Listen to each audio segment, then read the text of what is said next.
Leo katika mahakama ya hakimu mkazi mkoa wa Mwanza mbele ya Mheshimiwa Naibu Msajili Eric Mare, jumla ya washtakiwa 23 wakiwemo viongozi wa Chama cha Demokrasia na Maendeleo wamefikishwa mahakamani kwenye mahakama hiyo na kushtakiwa katika kesi mbili tofauti, lakini kwa ujumla wakishtakiwa na kosa moja la kujihusisha na mikutano au vikao au mazungumzo yanayoweza kupelekea ugaidi, wakiwa na lengo katikati ya mashtaka imeeleza kwamba mnamo katika tarehe tofauti kati ya tarehe 25 Juni mpaka tarehe 6 Julai watu hao 23 walikaa vikao vya kupanga kufanya vitendo vya kigaidi, ikiwemo kuchoma majengo ya serikali pamoja na binafsi au kuvilipua.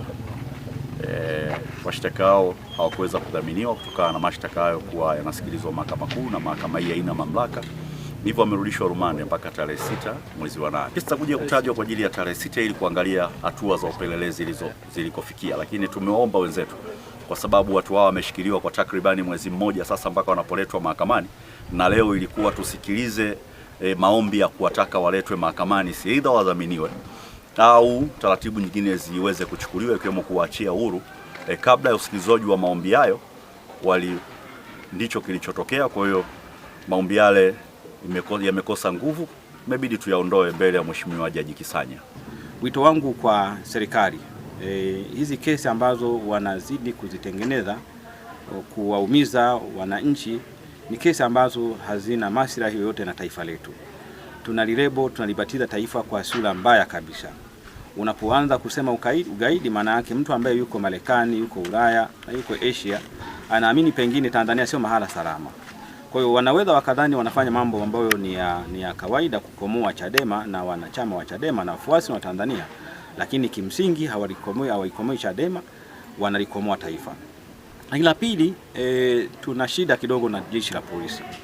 Jeshi la polisi limejigeuza kabisa kuwa mwamvuli wa CCM. Na mimi natoa wito, kama wanaona ni chama cha CCM ni bora zaidi kuliko nafasi zao, ni bora wavae uniform za CCM, wapewe kadi za CCM, wavae nguo za CCM ili wafanye kazi sawasawa ya CCM. Kazi ya siasa ni ya vyama vya siasa. Jeshi la polisi, mwendesha mashtaka, IGP, ni muhimu sana mkapunguza haya mambo, mkaachana na haya mambo kuendelea kuwakamata wanachadema kwa sababu wana maoni tofauti na serikali, kuendelea kuwabambikizia kesi wananchi kwa sababu ni wakosoaji, haina afya kwa taifa.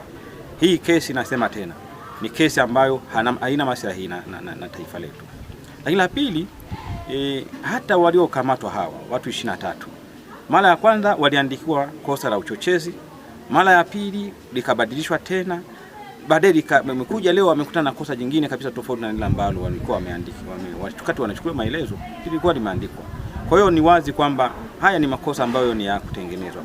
Mimi naamini na nitoe wito kwa chama chetu sasa, nadhani ni wakati sasa wa kuzungumza lugha ngumu kuhusu uonevu unaoendelea. Inatosha, kwa sababu hatuwezi kuendelea na taifa ambalo unalala, unaamka, una hofu ya kupewa kesi.